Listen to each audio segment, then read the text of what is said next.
इस वीडियो में हम चर्चा करने वाले हैं उन दंपतियों के बारे में, उन पति पत्नी के बारे में जिन्हें संतान प्राप्ति में देरी हो रही है।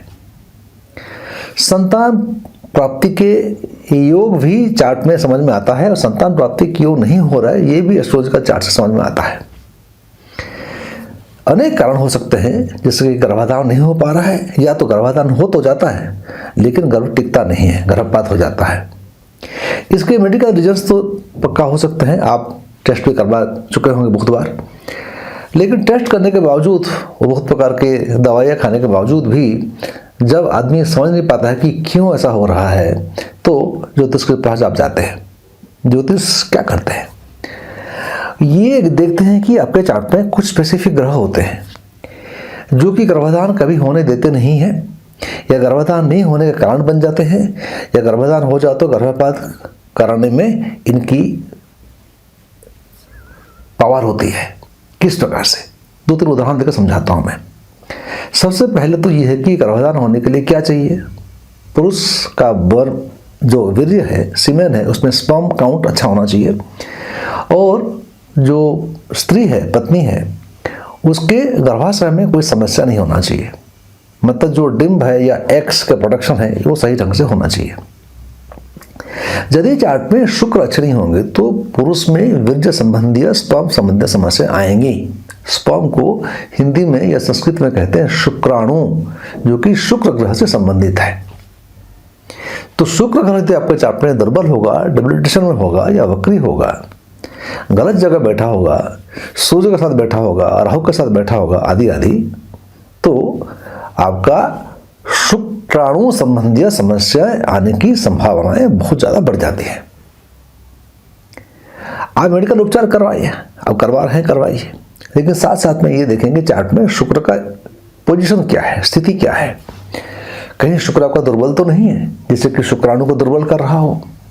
कहीं पत्नी के चार्ट में शुक्र की स्थिति खराब तो नहीं है जिससे कि एग का प्रोडक्शन नहीं हो पा रहा हो, या गर्भाशय संबंधित समस्या हो रही हो। तो शुक्र का ठीक होना चार्ट में बहुत जरूरी है। शुक्र कहाँ बैठे हुए हैं, शुक्र कौन देख रहा है, शुक्र के साथ कौन बैठा हुआ है, क्या आपकी चल रही है दशा, महादशा चल रही है, ये सभी का विवेचन जब एस्ट्रोलॉजिकल चार्ट हम करते हैं तो बता पाएंगे कि शुक्र का कारण क्या है और उसका उपाय क्या करें। यदि पहने तो कौन सा जेमस्टोन पहन लें, कौन सा रुद्राक्ष पहन लें, इस सब के बारे में आपको हम बता सकते हैं। किस प्रकार से जेमस्टोन पहनना चाहिए, रुद्राक्ष पहनना चाहिए, कैसे धारण करने से उसकी आपको शक्ति मिलेगी, मदद मिलेगी, ये सब बातें हम आपको परामर्श देने के बाद में बताते हैं आपको। अगर यदि परामर्श करना चाहते हैं तो नंबर नीचे दिए हुए हैं, उस नंबर पर कॉन्टैक्ट कर सकते हैं। दूसरी बात यह कि कभी कभी तो गर्भाधान हो जाता है लेकिन गर्भपात हो जाता है। तो फ्रिक्वेंट एबॉर्शंस जो होते हैं तो उसके कारण होता है मुख्यतः राहु चार्ट में। यदि पंचम भाव में राहु बैठ जाए या उसमें पंचम भाव में दृष्टि किसी का आ जाए, पति या पत्नी दोनों के चार्ट में, किसी भी चार्ट में आ जाए, तो ये गर्भाधान होने में रोकता है, परेशानी पैदा करता है। और भी अनेक कारण हो सकते हैं, कॉम्बिनेशन हो सकते हैं, अनेक प्रकार के दोष हो सकते हैं, जैसे पितृदोष हो गया, शापित योग हो गया, पिशाच योग हो गया, विष योग हो गया। अनेक कारण होने से भी ये मन में दुख पैदा करता है, ये परेशानियां पैदा करता है, ये बाधाएं उत्पन्न करता है। तो जो आपकी चाहत बन जाती है, जैसे चाहते हैं कि मुझे संतान प्राप्ति हो, संतान सुख मुझे मिले, तो ये होने देगा नहीं। ऐसे दो दोष होंगे तो कालसा दोष है, और दोष में बताया आपको अनेक प्रकार के दोष होते हैं। ये सभी का विवेचन करके आपको हम सलाह दे सकते हैं कि भाई राहु के लिए क्या करें, शुक्र के लिए क्या करें, या और क्या कारण हो सकता है।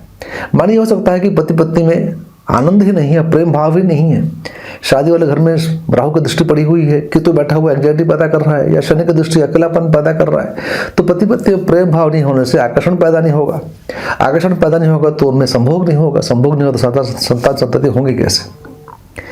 तो इस प्रकार से हमने ये समझा कि संतान संतति नहीं होने के अनेक कारण हो सकते हैं। आप मेडिकल टेस्ट करवा रहे हैं, आईवीएफ वगैरह ट्राई कर रहे हैं, तो आप जरूर कीजिए चीज़ों को। मैं कोई चीज़ के लिए मना आपको नहीं कर रहा हूँ, मैं खाली कह रहा हूँ कि एक सपोर्टिंग सिस्टम, कारण को समझिए आप। कई बार ये भी देखा है कि 4 बार 5 बार आईवीएफ करके फेल हो चुके हैं लोग। कारण बिना समझे कि क्यों फेल हो रहे हैं तो समझ में आना चाहिए ना। मेडिकल साइंस की भी अपनी सीमाएं हैं, एस्ट्रोलॉजी की भी अपनी सीमाएं हैं, ऐसी बात नहीं है। हमको तो स्मार्ट होना चाहिए कि जो जो जहाँ से अच्छी चीज़ें मिल रही हैं वो हम ग्रहण कर लें। क्योंकि हमारा अल्टीमेट एम क्या है कि संतान संतति का सुख प्राप्त करना, बच्चे होना, ये हम चाहते हैं ना। तो क्या क्या उपाय हो सकता है रुद्राक्ष से, जमसून से, बाधाओं को समझने से। मैं आप जानते हैं कि ज़्यादा पूजा पाठ वगैरह मैं रिकमेंड नहीं करता हूँ। अब मैं आपको वही सिखाता हूँ, बताता हूँ जो कि आप खुद कर सकें, अपनी एनर्जी को बैलेंस कर सकें। इस प्रकार से आपको यदि जानना चाहते हैं, परेशानी में हैं, संतान संतति होने में देरी हो रही है या गर्भपात हो रहा है बार बार आपका, तो आप जरूर परामर्श कीजिएगा। हम आपको परामर्श भी देंगे।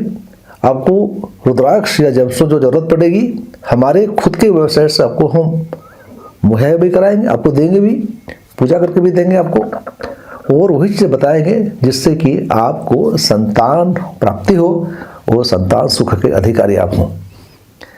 अगली वीडियो में और कोई इस प्रकार के सवाल लेकर वीडियो बनाएंगे। आपने सब्सक्राइब नहीं किया तो सब्सक्राइब करके बेल बटन दबाना मत भूलिएगा। नमस्कार, जय हिंद, जय भारत, वंदे मातरम।